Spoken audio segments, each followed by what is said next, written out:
Kas par karstiem notikumiem tirgu un ģeopolitikā? Bitcoins mums uzlec virs 72,000.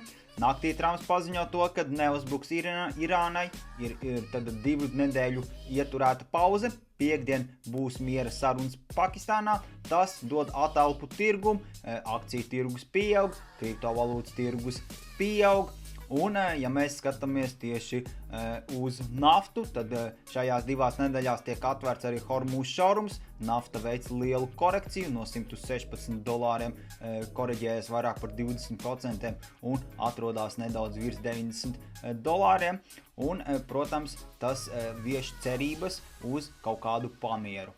Cik ilgi tas būs un vai tas būs noturīgs, to mēs redzēsim tuvākajās dienās vai nedēļās. Tā kā, ja tev interesē kripto, tad pievienojies mums, kripto numur 1, visi linki profila aprakstā.